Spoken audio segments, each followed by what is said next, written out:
Bien, je rajoute une deuxième petite partie sur ce mini TP numéro 5, puisqu'il y avait dans la diapo deux autres sujets qui étaient demandés, que je n'ai pas traité dans la première partie.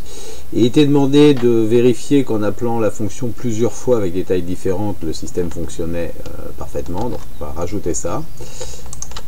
Ici, la table a été appelée plusieurs fois, donc je vais dupliquer tout simplement ce bloc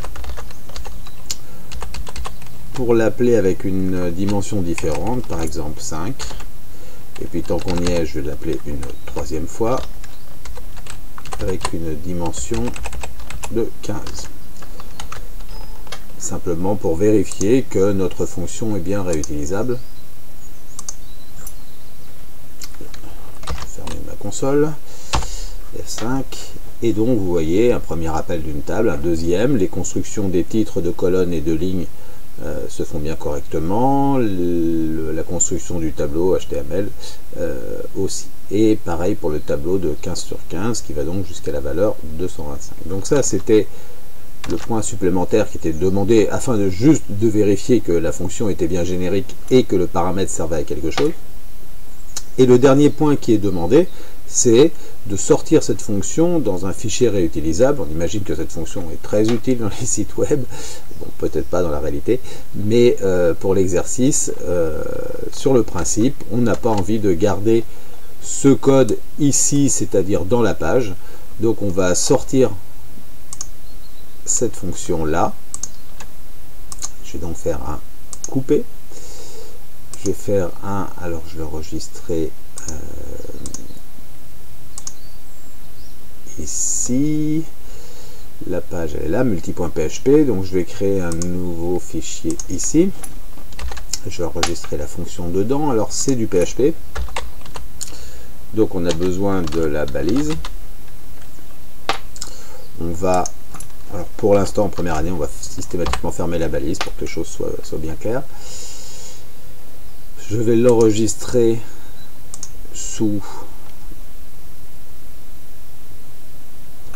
un fichier fct.inc.php. Toujours pareil, pour dans le nommage faire comprendre que ce fichier est destiné à être inclus dans un autre et pas appelé comme une page en tant que telle. Pour l'instant on va se contenter de ça et puis plus tard on organisera nos fichiers différemment. Donc un fichier qui contient la fonction. Et du coup ici, comme j'ai coupé, il faut que je remplace ça par un include qui va chercher le nouveau fichier.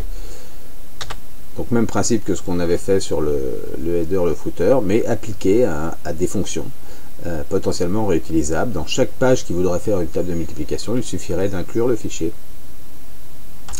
fct.inc.php. Et puis comme c'est un include, souvent c'est juste une ligne, donc pour gagner un peu de place dans le code, on va souvent l'écrire comme cela.